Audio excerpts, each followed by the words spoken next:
আসসালামু আলাইকুম ভিউয়ার্স, আশা করছি যে যেখানে আছেন সবাই অনেক বেশি ভালো আছেন। আপনাদের সাথে আজকে একটা চিংড়ি মাছের রেসিপি শেয়ার করব। কয়েকটা চিংড়ি মাছ দিয়ে এই রেসিপিটা তৈরি করতে পারবেন। আমার রেসিপিটা যদি আপনার কাছে ভালো লাগে তাহলে অবশ্যই লাইক, কমেন্ট, শেয়ার এবং সাবস্ক্রাইব করে দেবেন। আর আপনি যদি আমার চ্যানেলে নতুন হয়ে থাকেন তাহলে অবশ্যই আমার চ্যানেলটা সাবস্ক্রাইব করে রাখবেন, যাতে অন্যান্য ভিডিও আপনার কাছে পৌঁছে যায়। তো ঠিক আছে, কথা না বাড়িয়ে let's go to my kitchen. চুলায় একটা প্যান বসিয়ে দিয়েছি এবং এখানে আমি 3 টেবিল চামচ তেল দিয়ে দিয়েছি, সয়াবিন তেল, এবং এখানে পেঁয়াজ দিয়েছি, মাঝারি সাইজের 3টা পেঁয়াজ। এখন আমি এটা তেলের সাথে একটু ভেজে নেব।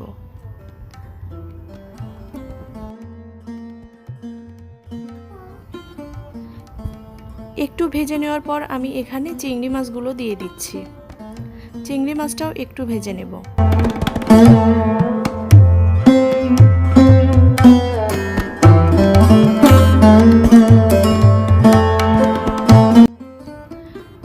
চিংড়ি মাছটা একটু ভেজে নেওয়ার পর আমি এখন এখানে দিয়ে দিলাম 1 চামচ জিরা গুঁড়া, দিলাম 1/2 চামচ হলুদ গুঁড়া, এখানে দিলাম 1 চামচ ধনিয়া গুঁড়া,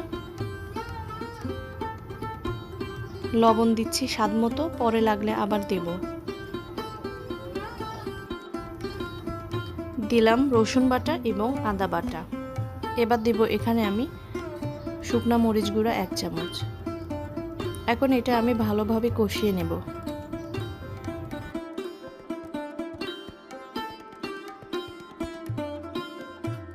দুই মিনিটের মতো কষিয়ে নেওয়ার পর এখানে আমি দিয়ে দিচ্ছি 1/2 কাপের মতো পানি।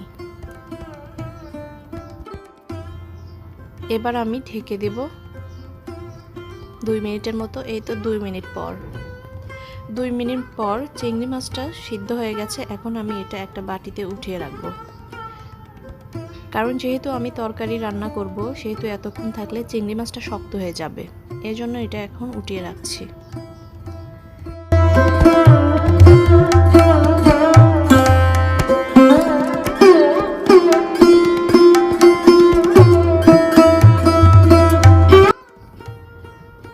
এখন আমি এখানে দিয়ে দিলাম টমেটো কুচি। বাসায় না থাকলে এটা দেওয়ার প্রয়োজন নেই। আলু বেগুনগুলো ঠিক এইভাবে কেটে আমি ধুয়ে রেখেছিলাম, সেটা দিয়ে দিলাম। এখন আমি এটা একটু কষিয়ে নেব।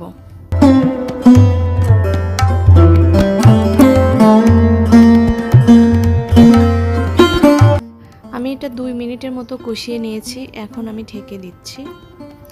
আমি ঢেকে দেব 2 মিনিটের মতো। এই তো 2 মিনিট পর কিছু পানি বেরিয়ে গেছে।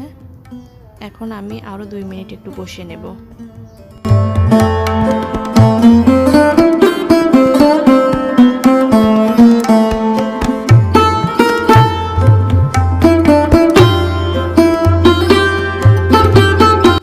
কষিয়ে নেওয়ার পর এখানে আমি 1 কাপ পরিমাণ পানি দিয়ে দিচ্ছি।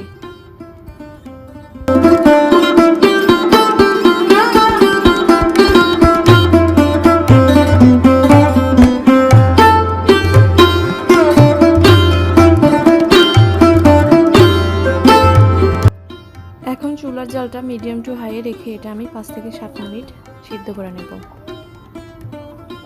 এই তো 5 মিনিট পর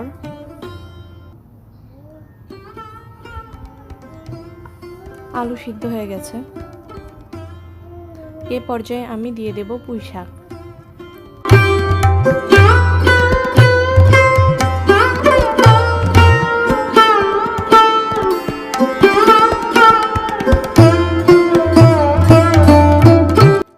পুঁই শাকগুলো দেওয়ার পর আমি এটা 2 মিনিটের জন্য ঢেকে দেব।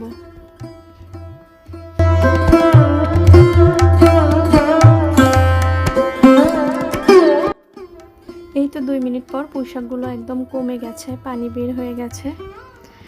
এ পর্যায়ে আমি দিয়ে দেব কিছু কাঁচামরিচ। কেউ কাঁচামরিচ পছন্দ না করলে তাহলে আগে শুকনো মরিচটা বাড়িয়ে দেবেন, আর আমি একটু কম শুকনো মরিচ দিয়েছি জাস্ট কালার হওয়ার জন্য।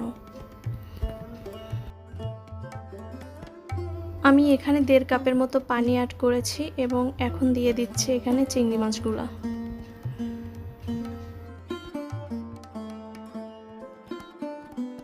এখন আমি আবারও ঢেকে দেব 5 মিনিটের জন্য।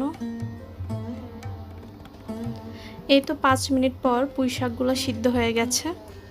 এখন আমি আবারও একটু জিরা গুঁড়া দিয়ে দেব।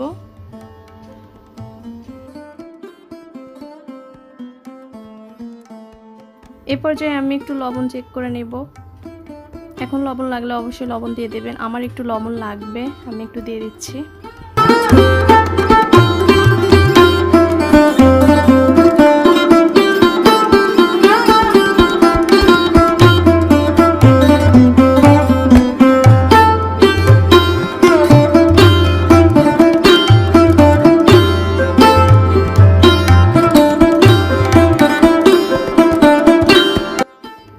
এখন আমি আবারও ঢেকে দেব 5 মিনিটের জন্য।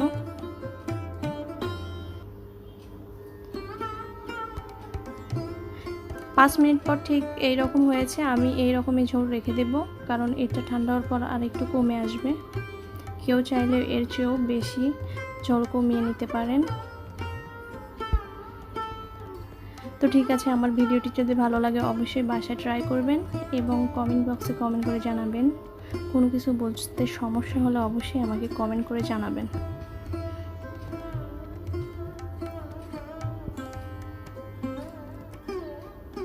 তো ঠিক আছে, আজকের মতো এখানেই শেষ করছি। আল্লাহ হাফেজ।